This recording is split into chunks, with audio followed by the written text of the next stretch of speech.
Hey guys, I want to make a video, a little preview here of what you're going to see in a little bit with my fishing trip yesterday with a great guy, Skip. Blood Knot 101 is his YouTube channel.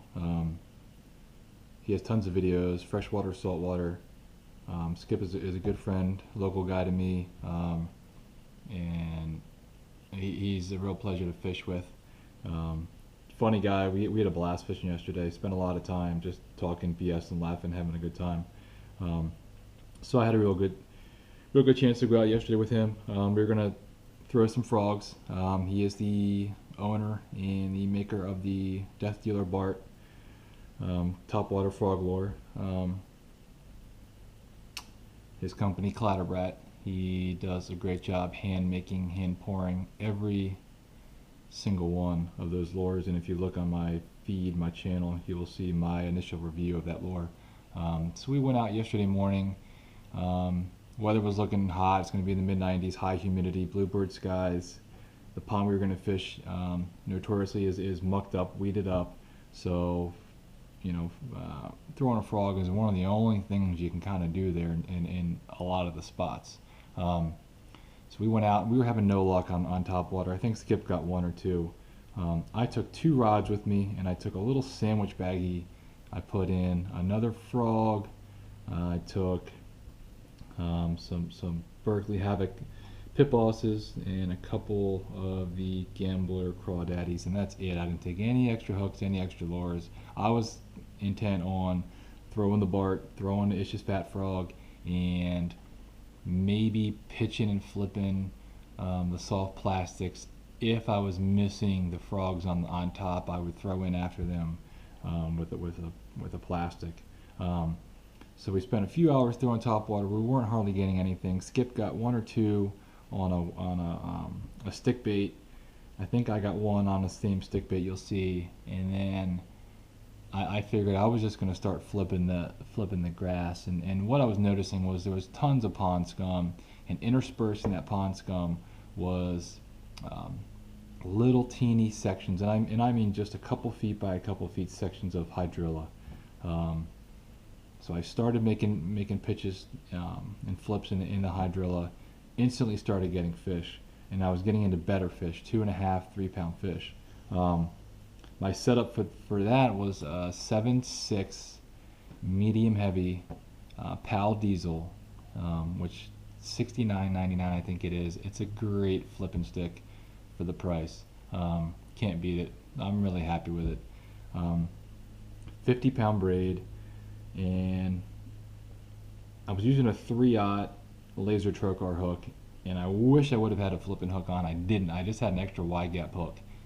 The hook is out in the garage now. I should have brought it in, but it got mangled and torn apart.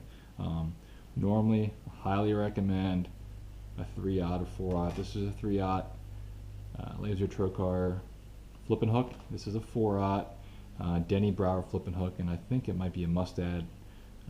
I'm not sure of the actual brand, but definitely need a heavy gauge stout hook if you're going to do what we were doing. I usually like to peg my sinkers, my weights. Half the trip I had it.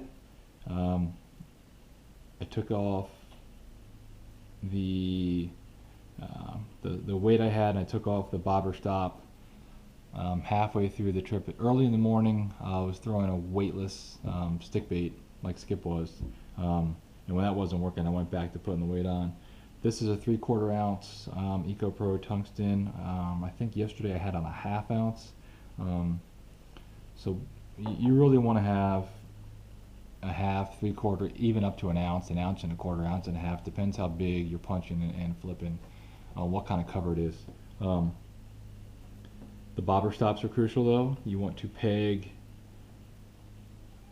your weight. You have your hook and your line, obviously. All right. It's like that. When you have your little bobber stop on top of there, it's gonna keep that weight pegged right against that hook and right against that bait. When you normally Texas rig something, the weight can slide up and down, and when you're throwing in heavy cover, heavy mats, punching, flipping grass, if you Texas rig it, the weight sometimes will fall through the cover.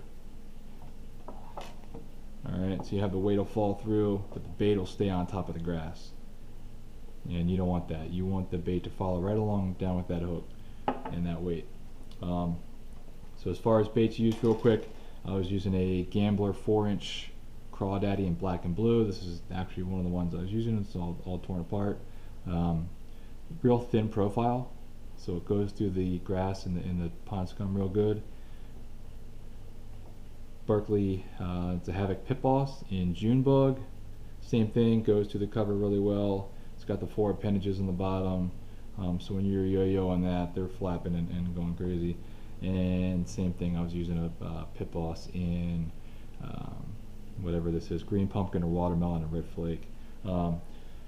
So you know, we've had some real high temperatures recently. Week 2 weeks ago we had a lot of rain, so all the ponds are real high. Topwater bites turned off, and unless you want to finesse it the whole time, which I don't like to do, I'm not a finesse fisherman. If you have pond scum, you have lily pads, you have grass, you have mats, flipping and punching it is the way to go in the heat of summer. I don't hardly see anybody doing it around in my area, and I don't know why. I see them putzing around with spinning rods and finessing everything, and then they wonder why they're not catching any good fish or catching any fish at all. A lot of the reports are right now coming out is nobody's catching hardly anything. If you see my video and the one that I'll annotate that Skip put out, his is quite a bit longer than what I was able to capture. I was having some battery problems again, but you know, we were into the fish and we found them in the grass under the mats. So that's the deal here right now this time of year when topwater's turned off. Don't be afraid to throw 50 to 65 pound braid. Get yourself a good heavy flipping stick, and you got to man up. You know, you got to go heavy deep into the pads, heavy deep into the grass. That's where the bass are at right now. They're seeking shelter from the heat, from the sun. They're ambushing their bait fish from there. So go get you some. Hope you guys enjoy the video, and please subscribe. Check out Skip. His channel is Blood Knot 101 again. Give a shout out to him. He's got a great channel, great guy, and thanks.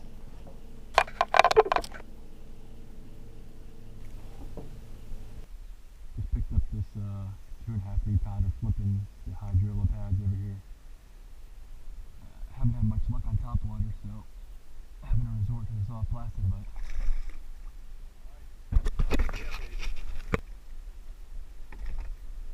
Alright, second decent one flipping in the hydrilla here.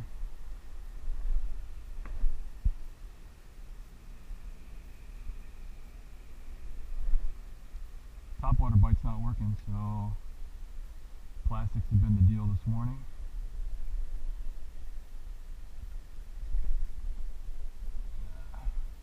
Little chunk.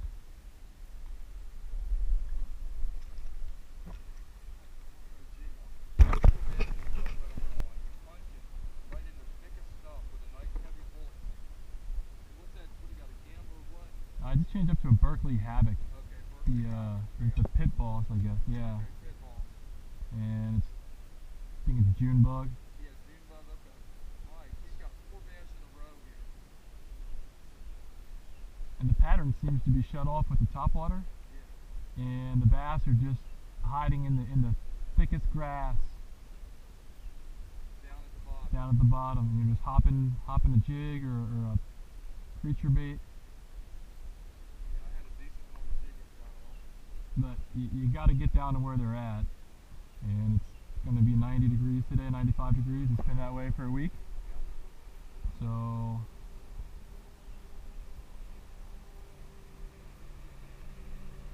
he's a little smaller than the last couple, but He's a fish. He gave you a good fight. yeah, we'll take him. And the heavy hydrilla and get him. That's a tough, buddy. Alright, this is the third one. It's almost same spot, within 10 square yards easily. And I'm just Fantastic. flipping a black and blue Gambler Crawdaddy, I think it is. I may have a half ounce tungsten flipping weight on here.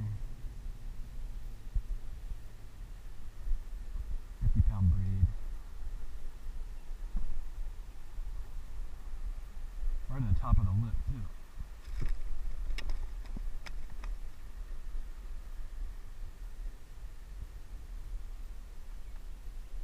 It only took us 4 hours, Skip. Yeah, I know. I'm gonna see if I can get the same thing to happen on the day. Alright, it's number 3.